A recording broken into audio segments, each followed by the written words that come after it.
My name is Michael Tamer, and it's great to have you with us here today. And my hope is that over the next, it'll be less than an hour, but over the less, whatever that amount of time is, that I can share some insight into onboarding and nesting that might give you some sort of an answer that's a competitive advantage. We do have a chat spot on the system, which I'm sure if you've been in a webinar before, you know what that is. So if you want to add some sort of question or you've got something that we need to do, please go ahead and do that. Please know though that if you do that chat, I can't see it, but folks that are with me will interrupt and let me understand what the question is so that I can go ahead and answer the question for you. So, you know what, this is a subject that we live in on a day-to-day basis, because our platform is designed to provide a solution that goes throughout the employee's journey. And that journey, of course, starts in training and onboarding, and then goes to nesting, and then those first few days on the floor, and then there's the every day on the floor. And we've always looked through this lens because we recognize the fact that the people that we deal with that are in training or in nesting or in their early days is not the same folks that we deal with when they're out on the floor. And I always use the example of, if you're doing some sort of a pulse check, and the pulse check is a question regarding their attitude towards the company or how they're feeling. If on a scale of 1 to 5, Sally gives you a 2, but Sally's been with us for 10 years. She's a rose. She's somebody that's really successful. I'm not as concerned about Sally's 2 on a scale of 1 to 5, because Sally's basically inherently always been miserable and probably will be miserable for hopefully the next 5 years with us. But she's been with us for a long time. But if Bob gives us the same 2 and Bob's been with us for 32 days, that's something that I'm going to be concerned about. So that spot in the journey really does matter. But we live in this area of training because we've got a full LMS and knowledge base, and do gamification and quality monitoring. And of course, we also measure the voice of the customer. So we are engaging with your employee right from the get-go. So we have a lot of experience in this area of how can we turn onboarding into something that's really a competitive advantage for the organization. If you don't know me, I've been in the industry since dinosaurs have roamed the earth. I have a podcast called the Contact Center Coach Podcast. I think there's 147 or 148 podcasts out there. They're on leadership. They're 18 to 22 minutes, not interviewing anyone. It's just me talking on any particular subject related to leadership. We cover just almost every area. My encouragement is always to go listen to one. If you love it, listen to a second one. If you hate it, listen to a second one as well. If you hate the second one, then just go on. Don't tell anybody about it and just move forward. But my hope is that those podcasts might bring great value to really anybody that's in leadership or even considering leadership in the contact center. I do some podcasts on careers and how do I make a decision that leadership is something that I want to do. And then we focus a lot on culture and coaching and really every area. So I would encourage you to go take a look at it and see if you like it. So let's get started. We're talking about turnover here today, and we're talking about the onboarding and retention. And the reason that we're talking about onboarding is because such a critical component of where we lose people. And it goes without saying that we're looking for a good start. And if you've ever worked in a contact center before, which I guess that you have, you recognize how important a great start is. Because if you get off to a bad start on a single day, if the people don't show up or your IVR is not working the way it's supposed to, or the weather changes, or marketing drops some sort of a bomb, or somebody changes something in billing and you get off to a bad start, it's almost impossible to catch up. It's almost impossible to change your day if you don't get off to a good start. Well, it is the same way with people that are coming on board into your organization. If we don't get them off to a good start, if we don't start well as an organization and bringing people into our organization and getting them up to speed, then it's going to be a disaster. And perhaps you live that disaster on a daily basis. Well, you've seen the numbers here. I'm not telling you anything that you don't know. I'll make note of the fact that I do think that this 20% of new agents quit within the first 45 days. I'm starting to see organizations that 50% of the agents quit in training. They don't even make it through training. And so this early stage, this early connection, this early introduction to people in the organization is everything. I love this Harvard Business Review that onboarding is the single greatest opportunity to shape a long-term retention. Again, getting off to a good start, making a good first impression, and let me say right from the beginning that making a good first impression that in no way reflects your culture or the experience that somebody's going to have when they get out on the floor, that's not making a good first impression. We need to make a good first impression that reflects what's going to happen as they move through. So that means that our onboarding needs to be reality. But if reality is a horror show, then we need to do some things to make sure that we find a way to ease people into that. We'll talk about that as well as we go on. And of course, everybody knows that replacing someone new is one of those components, and that we need to be aware of and we need to work on. So what is the secret sauce? What is the deal that makes all the difference in the world when we're trying to bring on new people and have success? That key component is connection. Connection is the key to everything associated with onboarding and nesting, and how do I get off to a good start, and how do I build employees that can be successful in our organization and are people that are going to stick around. And, I've put a picture of a boat in here, and I've done that because what we normally find is that when people come into your organization, our goal is to get them to put both feet into the boat and sit down and start rowing with us. But the reality is that when people come into your organization, and really this is at any level, but significant in a contact center, is that most people don't put both feet in the boat. They put one foot in the boat, they leave one foot out. And so they want to commit, but they just don't know. And so as a result of that, what they do is they stay 1 foot in, 1 foot out. And you could have people that have been with you for 2 years that are 1 foot in, 1 foot out, and have never completely committed to your organization or completely committed to success. And maybe you see that in their poor performance, or in their poor pulse checks, or maybe even a bad attitude. So what we're looking to do is to find ways to get both feet in the boat. And we do that by connecting them first off with their peers. If you've ever listened to any of my podcasts or heard any of my webinars, contact centers are a lot like high school, right? You don't need 7 friends to be successful and to make it through high school, but you do need at least one, right? Because you need someone to protect you against the bullies and the mean girls. You just have to have at least one friend in high school. Well, it's the same way in a contact center. You have to have at least one friend.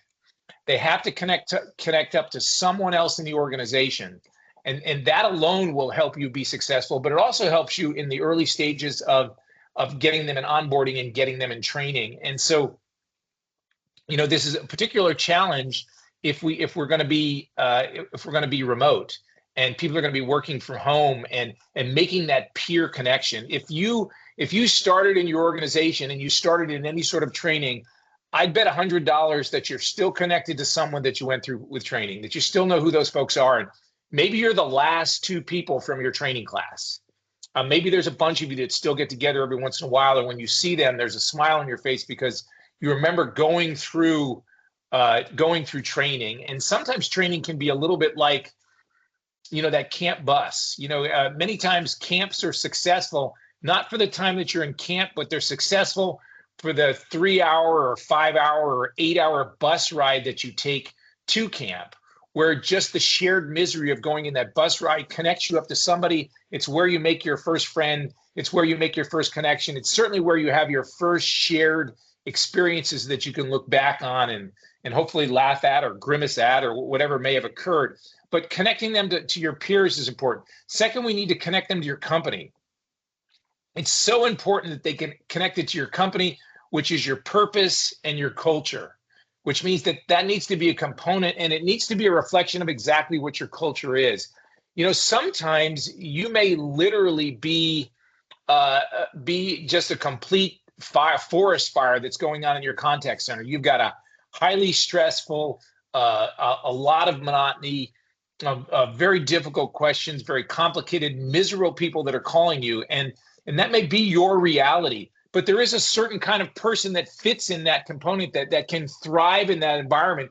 And so we're looking for those kind of people, and then we're trying to connect them to where they can be successful in that particular culture. Whatever your culture is, it's something that you need to align with them, you need to connect them to. And the earlier that you connect them to their culture, which includes even in the interview process, we build connection with them that's going to make them stick around. Because it's going to make them stick around because they fit in, because they feel like, you know what, I belong here. This is kind of weird. It's kind of different, but I'm kind of weird. I'm kind of different. I fit here. And so we want to connect them to the company. The next people we want to connect them to is the leader. Perhaps that's you, or perhaps that's the supervisor that are working in your organization. But we want to connect them to the leader, both in the trust and the feedback and the way that we coach.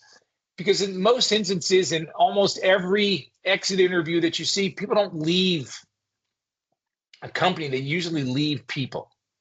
And they usually leave their leader or their manager, or the direct person that they're reporting to. So if you've got a lot of Darth Vaders in your organization, that's going to cause you an issue, but also is affected by your trainer and the trainer people that you have in place. And I've never met a trainer, and you can get off this webinar and go talk to them. I've never met a trainer that hasn't said that they can tell who's going to make it in your organization, and they can tell within the first day. And I would encourage you to measure that and connect with that and see how well they do that, because trainers understand very quickly the kind of people that are going to connect and are going to work in the organization. But it also is that the trainer also ought to be a reflection of what it's going to be like when they get out on the floor. In other words, if your trainer is Mr. Rogers, or Mr. Rogers personality, and your supervisors and people on the floor have a little bit more of a Darth Vader kind of coaching style, then you're going to lose people as they go through it, because they're going to get all warm and fuzzy from Mr. Rogers and then be destroyed by Darth Vader. Now, I'm not saying that means you need to have Darth Vader in your training, but it does mean that those need to connect. There needs to be a connection in what that's like. But connection is the component, especially when they're on the floor, their ability to connect with your supervisors, their ability to coach, their ability to encourage, their ability to teach, their ability to reinforce, their ability to remind, their ability to pay attention.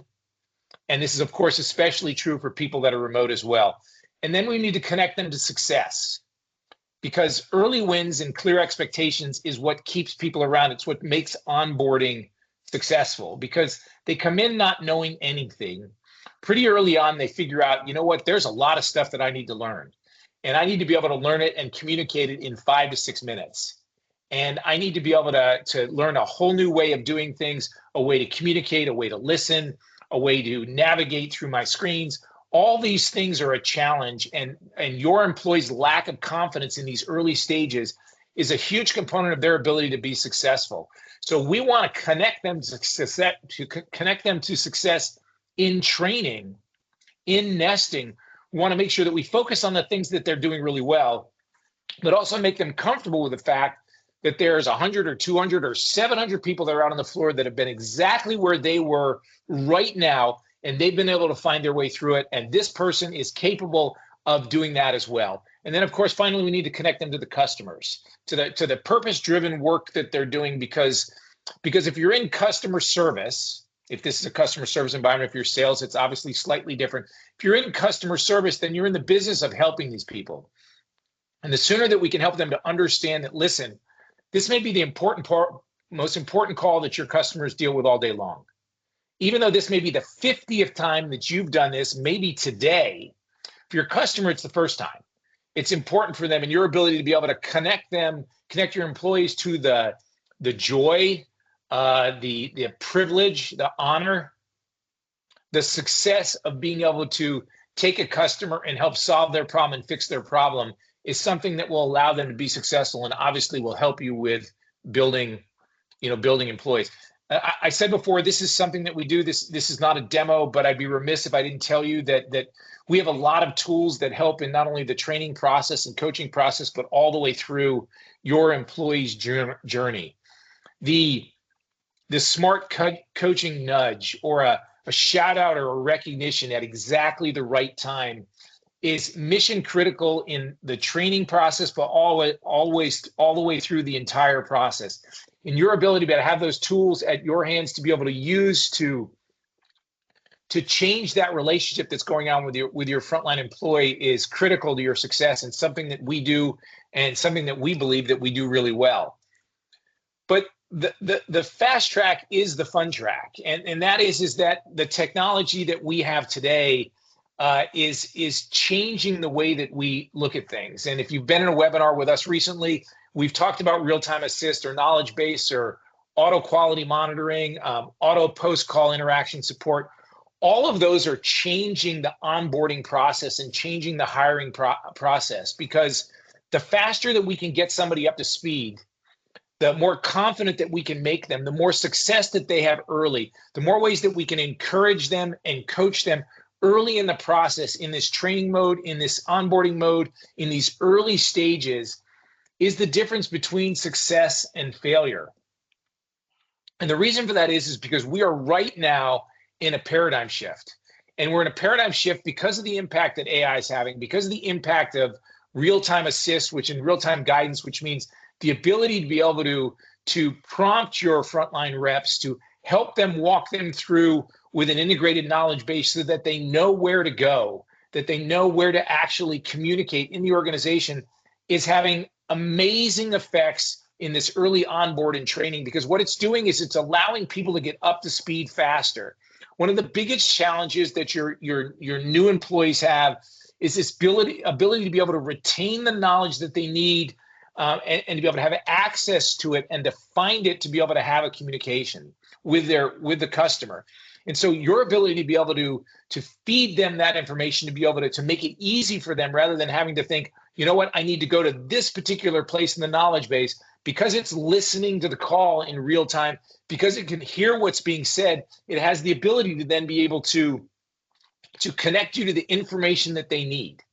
So it reduces their request to go on hold or speak to a team lead. It allows them to see exactly what it is they're going to. And when they do that, it allows them to get up to speed faster. There's less panic about, oh no, what am I going to talk about next? And more focus on, okay, well, now I know what I need to talk about next. Now I'm going to talk. And because of that ease of understanding what it is they're going to talk about, it then allows them to begin to have a little bit more flexibility or input to be able to focus on listening skills or empathy or call control, or some of those things that help them begin to maneuver and change the conversation and build those skills, those soft skills that are necessary for them to be successful. And again, with real-time guidance and assist, it can give us those answers and give us those things of, hey, you know what, show a little empathy, or here's a way to show a little empathy, or don't forget to listen, or some of the things that help them early on. Now sometimes this real-time assistance doesn't mean a hill of beans to a successful employee, in 60, 90, 120 days. They already know the answers. So they're just ready to move and move and groove in the calls. But this real-time assist and guidance can really make a difference, and a knowledge base and extra information can really make a difference up front. The second thing is the impact of 100%. With auto quality monitoring, with the ability to be able to have the feedback on not 5 to 8 calls, but 100% of the calls. Well, what would I do with 100% of the calls? If a rep listens to, or has 50 calls a day, and I've got 600 calls, there's no way we're going to be able to provide impact on 600 calls on a day-to-day basis. We're going to be able to detail every single call and what happened in all those. We're going to end up giving averages and feedback and trends and all those things, which are all very, very important. But 100% in nesting, huge. Being able to do a call and then right after that, be able to get some sort of feedback or input on exactly what happened on that call and what they could change. Or the ability to go from there and maybe do some sort of a role play on the areas that they're challenged with, or listen to 3 calls and then provide the feedback on the key areas that they need to work on in those calls. That is huge. That'll make a massive change in your training and in your feedback and getting people up to speed quicker. So 100% AQ monitoring is wildly valuable in the training and the onboarding, and being able to use that data in nesting to be able to get people up to speed and be able to focus in and hone in on the areas that they're actually working on. It's gargantuan. Auto post call, the ability to be able to summarize the call after and then be able to apply that and use that is really big for your business. And if you haven't looked at it yet, there's a great financial return on it. But it also makes a big impact when we're trying to bring people up to speed, because it's one less thing they have to learn. One of the things that you have to teach somebody how to do is to be able to listen to the call and then afterwards be able to summarize it really quickly so we can get the notes in that usually has some sort of compliance requirements for you. It's just one less thing you have to teach. They don't have to deal with the notes anymore. It's one less thing that they have to work on. And then changing on the fly, this new technology, because of the fact of a new employee that comes on and they may come on in training and then get out nesting on the floor, and then all of a sudden you decide to change some sort of a policy. Well, now that's something new that they need to learn on top of all the other things that they need to learn that they should have been learning and that they're trying to learn. Well, again, with real-time assistance and guidance in this knowledge base, I now have the ability to change on the fly because it's just something else that shows up that it hears and now can walk them through what those components are. I think maybe in some brave new world, maybe we're going to get to the point that we don't need to have training because the real-time assistance is so good. They're just kind of going with the flow, and their training has been released to just allowing them to be able to follow and recognize. But these changes in technology, which marketing pitch we have, it gives you a whole new world and a whole new world that you can apply to your onboarding and training. If this is an area that you're challenged by, but you're really intrigued by these technologies, then just do it for training. We have clients and prospects that have looked at us and said, you know what, I'm afraid to do this with my 250 or 300 people. Because I want to embrace this technology. It's something that I want to get into, but I'm a little afraid of it. Well, you know what? Why don't we do it with your training and new hires? Why don't we start with 30 or 40 and just get going and apply this technology to your training and transform your training and transform your culture in that environment, and then roll it out to the rest of the organization. It's a great way to start. It's a great way to try.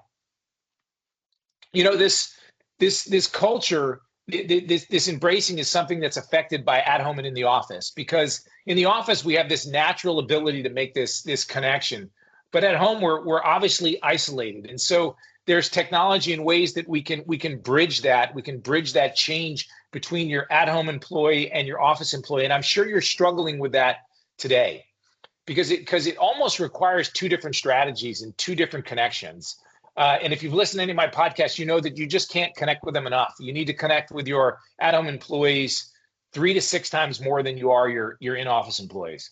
I can walk by and smile at somebody, give them a thumbs up, make some sort of a connection, give them a fist bump, but I can't do that with an at-home employee. And yes, I can fist bump on Teams or make some sort of a connection that way, but ultimately it's not the same thing.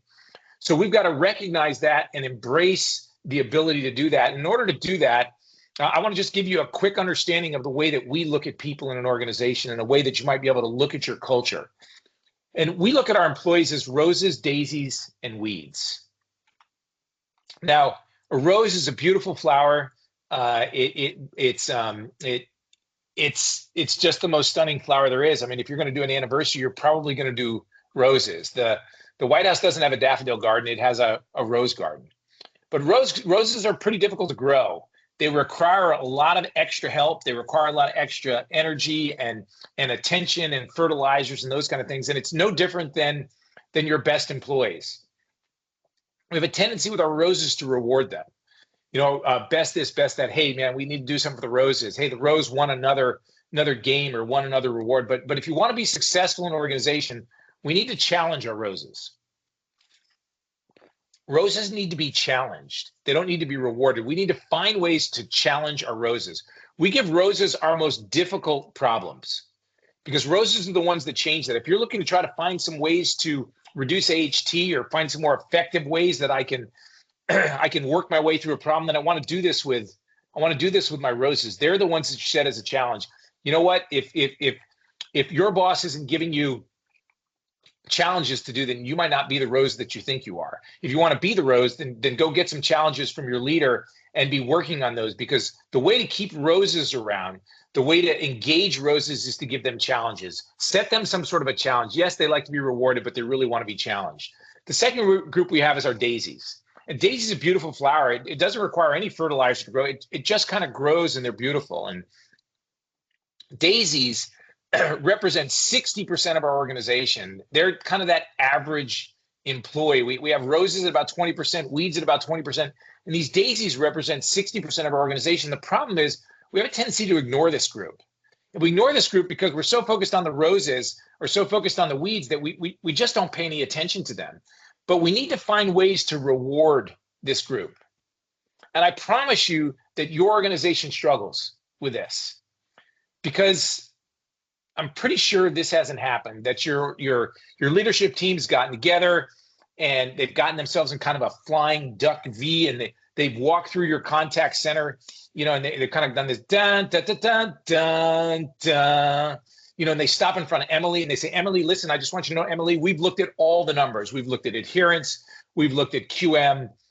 We've looked at AHT. We've looked at every number. And Emily, you know what? You are the most average employee that we have. But you're so in the middle. There's so many, half the people are better than you, half the people are less than you. And Emily, we just want to acknowledge you as the best average employee that we have, and give you this award and give you this honor. And matter of fact, Emily, when we think average, we're going to think of you, average Emily. Let's give Emily a hand. That doesn't happen. We don't have any best average awards. We don't. We've got only great awards. But the problem is that this group is being missed because we can't live without them. And so we need to find ways to engage this group and reward this group and recognize this group and recognize their success so that they can become roses over time. And then finally, we've got the weeds. And the weeds, we have a tendency to punish this group. And what we really need to do is we really need to eliminate them. And yes, part of that is giving them back to the community. But then the other thing is finding out where they actually fit, because sometimes you could have people that are rose in AHT and weed in quality, and so or they're a rose in adherence, but they're a weed in their pulse scores. They've got a really bad attitude. So we want to try to see if we can come up with ways to coach and change these people to eliminate this. So people always ask me, how do I know when I'm successful? Because you're always going to have roses, you're always going to have daisies, you're always going to have weeds. In another couple of weeks, somebody's going to win the NBA championship in basketball. And on that team, they're going to have 12 people. And they're going to have some roses, daisies, and weeds, which means on that basketball team, there's going to be the 10th and 11th player. They don't ever play. They're going to be the champions of the basketball world. But in that world, they're a weed. Now, they're a better basketball player than you and I. They're a better basketball player than 99.99999% of people that are on the planet. But on that particular team, they're a weed. And so we need to recognize that our goal is that when we'll know when we hit it, we know when we've made it, is that when our weeds are better than everybody else's roses. When our weeds are better than everybody else's roses, we've hit it. Well, what that means is that we're going to have roses, daisies, and weeds, and all of them need to be engaged. All of them need to be rewarded. All of them need to be recognized, because what we're trying to do is we're trying to improve every year. And so that means we need to be prepared to acknowledge and recognize what it is they need to do and how it is we can make them successful. And when we understand what our roses, daisies, and weeds are, when we've got a way to look at the people that are in our organization, then we've got to take a look at our culture. Because our culture, I told you early on that your onboarding is reflective of your ability to be able to communicate your culture and be able to integrate people into your culture. So the question is, what is your culture? And so I just wanted to share with you what some successful culture attributes are. I don't know whether you have these or not, or whether you would even define these as or not, but I wanted to share those with you. So let's talk about a service culture. Well, service culture, a successful service culture is one that's enterprise, that's orchestra built, which means that we've got a team of people that's flexible enough to do all the different things that we need to do. And so just like an orchestra, we've got a group of people that work together to be successful. And so we want to build a culture that people can come in and can contribute They can be individuals. They can be successful in all the areas that they need to. They may shine in particular areas, and we acknowledge their fact that they shine in those particular areas, but they work together as a team to do that. The best orchestra built that I can give you is that we need to build a team that's able to work within our workforce management. So I need an orchestra that has some people that are going to come in early, people that are going to stay late, some people that are going to be able to do part-time that fits the components that we need so that we can build a workforce management. I mean, there's no better reflection of what an orchestra looks like than being able to have a workforce that's integrated into what it is we need to do. And sometimes you'll find that those pieces, we need to pay those pieces a little bit more in order to have the orchestra we want in the area of workforce management. We need to be an organization that pursues excellence. I love the Vince Lombardi quote that says, you know what, we pursue perfection. We don't ever really hit it, but we sure do pass through excellence lots of times. You have to be an organization that and have a culture that's pursuing excellence and recognizing excellence and rewarding excellence. And rewarding isn't always compensation. It's not always a gas certificate. Sometimes rewarding is just an acknowledgement or a recognition of somebody that's improved, which is in the being the business of finding somebody doing something right. Do you have a culture that's finding somebody doing something right? And one of the ways that Proponisi helps you accomplish that is we use our technology to make sure that you don't miss somebody doing something right.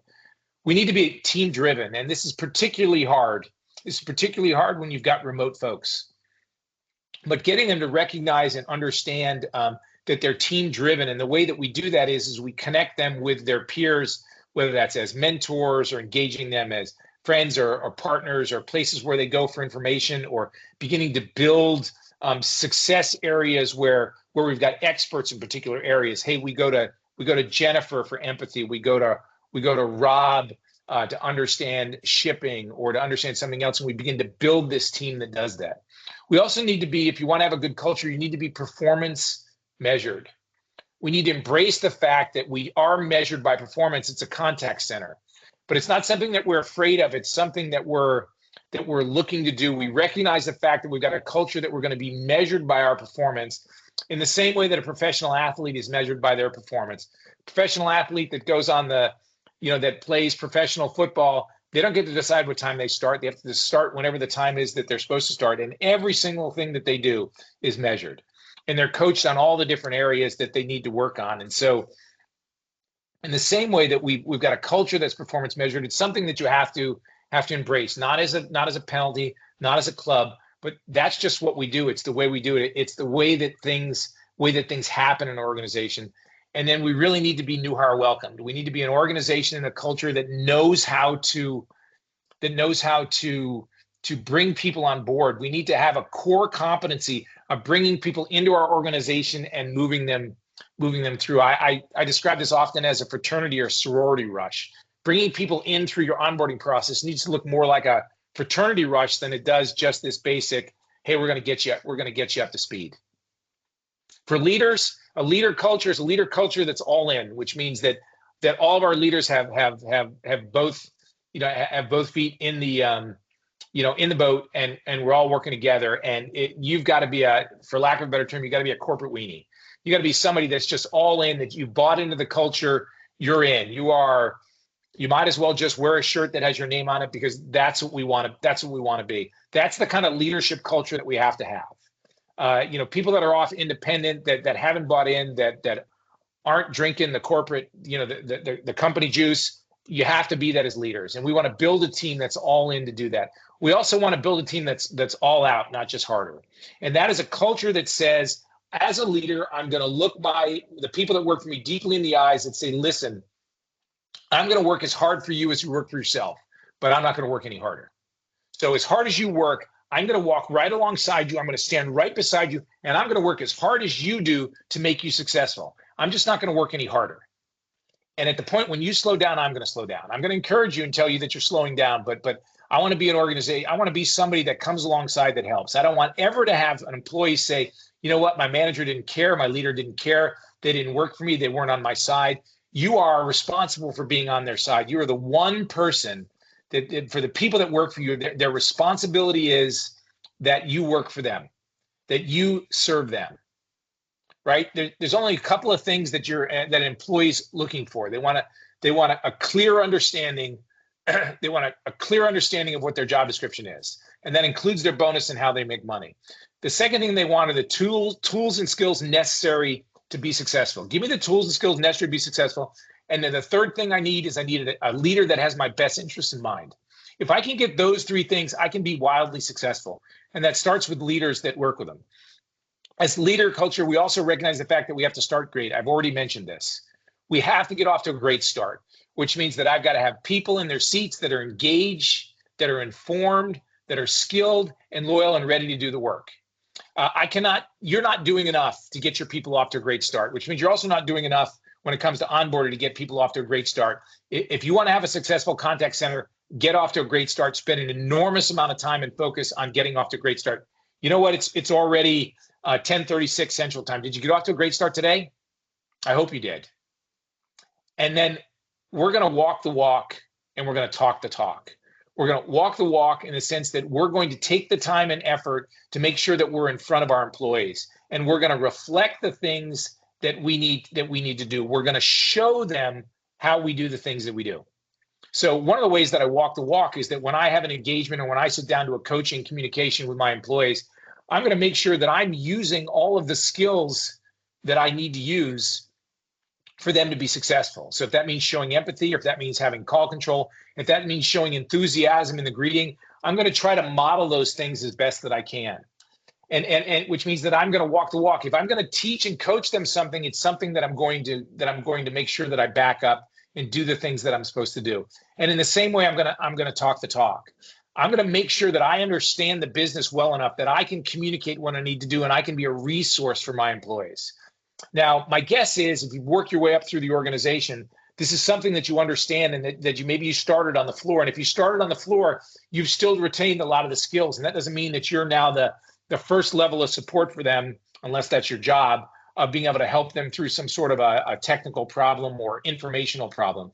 But it does mean you're going to keep up. It does mean that you're going to communicate it in a way that's engaging, that's informing, that's encouraging, and that's also truthful as well. So we're going to do those things. And we're going to do those because we recognize the fact that we also need to prepare them for reality. And this is especially true, and it's one of those fine balances. I told you before that if we've got a Mr. Rogers training room and then they're going to go out on the floor and it's a forest fire, that's going to be a problem. So we need to be really honest and prepare them for the challenges that they're going to have on the floor. We want to help them to integrate them to be ready to do that. We want to include call examples and pressure moments and real metrics and try to give them as best we can an understanding of what they're going to see when they get out on the floor. And what that's going to do is that's going to build trust. It's going to build reality for them. It's going to help them to recognize, hey, you know what? I'm not the only one that's been through this, but I'm not fooled. I'm not surprised. I also use the analogy of a restaurant. I'm a one and done person when it comes to going to a restaurant. If I go to a restaurant and I don't like the meal, or I don't like the service, or I don't like anything, I'm just not coming back. And I really think that every restaurant in the world ought to have a really simple strategy. And that's when you walk into the restaurant, they ought to say to you, is this your first time? And if they say yes, then you say, well, listen, if this is your first time, I want you to understand, I want your meal to be perfect. If you get your meal and it's not exactly what you want, and you were trying to decide between two meals and you just said, you know, it's just not what I want, or you look over at the person that you're with and you really like their meal better, I need you to tell me that so I can give you their meal, because I want your very first experience to be perfect here. And the reason that you do that is because you want them to come back. You spend all that money to get them there. You want them to stay. It's the same way when I want to set expectations and make sure that they understand what they're getting into. And of course, we need to balance realism with encouragement.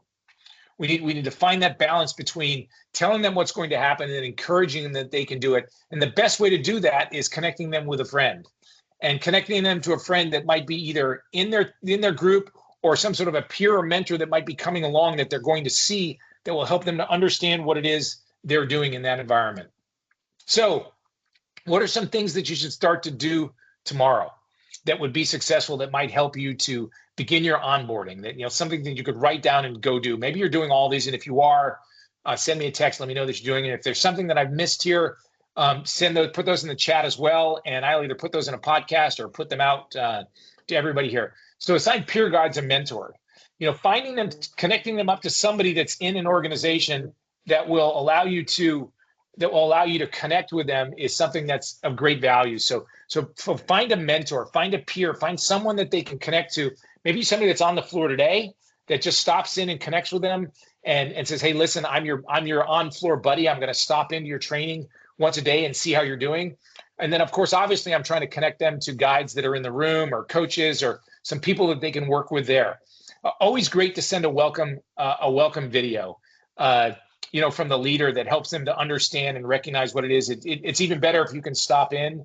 And I think a video on every day that's a reality video, or maybe it's somebody from QM, or maybe it's somebody from workforce management, or somebody that's a supervisor, or some agents that are on the floor that say, I remember my third day in training, and they're just clips that help them to understand and connect.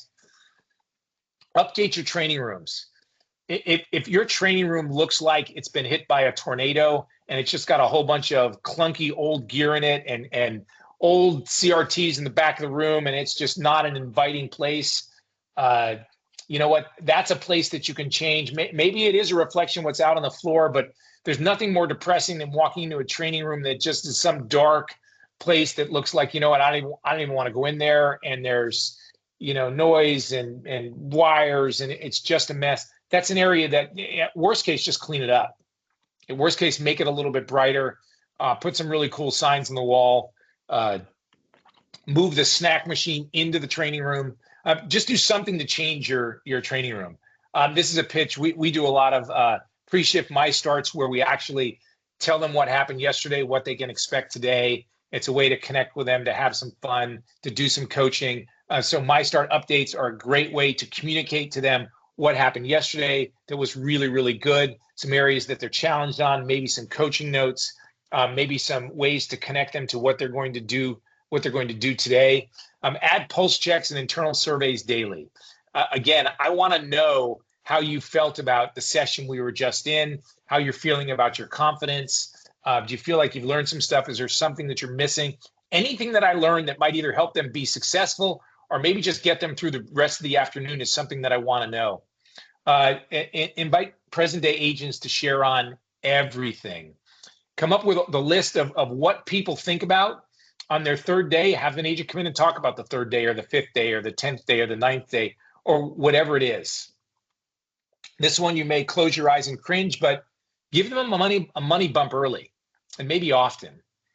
Nothing better than a raise. So if they came in at a certain raise, give them a 10-cent raise after their first week.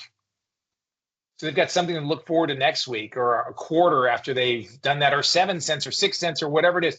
Have a couple of money bumps that give them something to look forward to. And yes, your first thought is, well, I may have to reduce it in order to get there. Well, maybe you can get away with that. I don't know. But it makes a difference if you can give a money bump. You'd be shocked if you wanted to hold on to some folks and you want to create an environment where they stick around a little longer. Give them a money bump. And it doesn't have to be a lot. It's just something to look forward to. Just something that makes them say, you know what, I'm going to make a little bit more money at the end of next week than I did this week. And maybe that's just a sandwich. Maybe it's just a drink, but it is something that they can be successful with. Talk about stress, monotony, adherence, anything that helps them to understand what it is they're going to come into, and then show them how they fit in a timeline that says, you know what, you should be this percentage confident on what you've learned. You've now learned 40% of what it is you need to know. You've now learned 70% of what you need to know. So when they get out on the floor, they're confident, even though they may not feel confident. You're telling them, listen, I've taught you the stuff you need to do to be successful. I want you to be able to put yourself in a position to do that.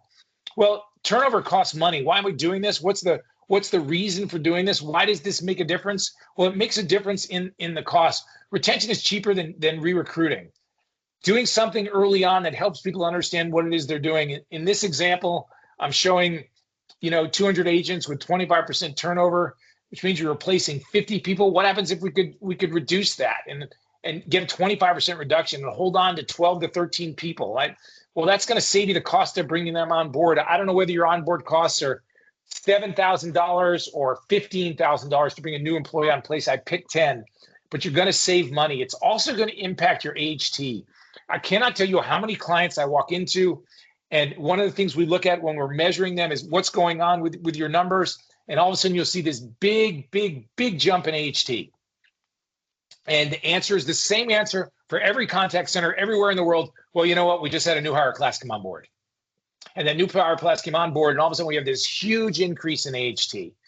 Well, our ability to do something successful in onboarding and get them up quicker means that I won't have that huge bump in HT. I'll be able to smooth that out a little bit. And that's where you see the success. That's where the reduction in turnover, that's where the improvement in onboarding and getting people up to speed quicker and getting them up to what that point is in not 90 days, but maybe 82 days has a massive impact on your HT, which impacts your productivity, your time to efficiency. I didn't put any numbers in here because everybody's going to be different, but that's where you get the better QA, better CSAT, because I get them up to speed quicker. And the reason that I have new hire training is because I have turnover, which is why we're making the connection between the two. But getting people to ramp up faster, getting them up to speed quicker with both feet in the boat, that keeps them engaged, that keeps them wanting to stick around, is how you have success in your organization. You know, great onboarding is not a checklist. It's a launch pad. It's a way to focus on the things that really matter, right? Human-centered. You know, we're bringing on people, not technology, although you may be doing that at some point in the future as well. Peer supported, leader visible, feedback that's rich, and a culture that's aware, that recognizes the fact that I want to bring these people on as if it's a fraternity rush, because I want them to stick around. I want somebody to be able to say to you in your organization, listen, you know what? This place isn't perfect, but neither am I. But they've given me the skills and tools that I needed to be successful. They've connected me with a leader that has my best interests in mind. And I've found some people around me or that I'm connected to in some way that seem to feel like me. I fit in here.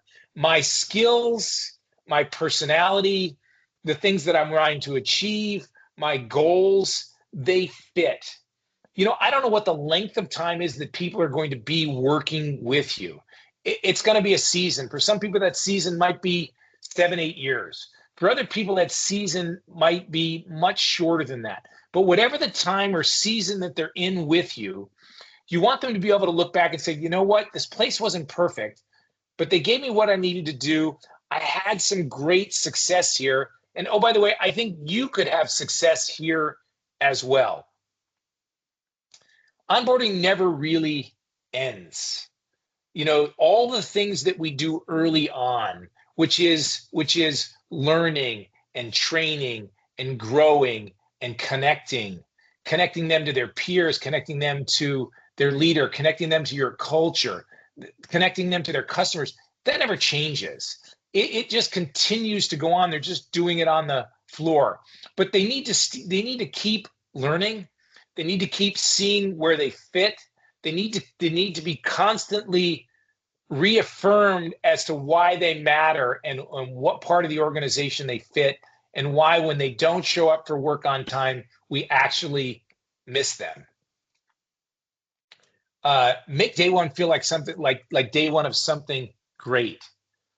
Make it something that's spectacular, that really makes a difference in your organization. This is the motto that we go by, and I think it reflects very clearly on this onboarding process. We're in the business of trying to build leaders who understand that people in the contact center need joy more than they need KPIs, a sense of purpose more than sophisticated monitoring, and a champion more than a supervisor.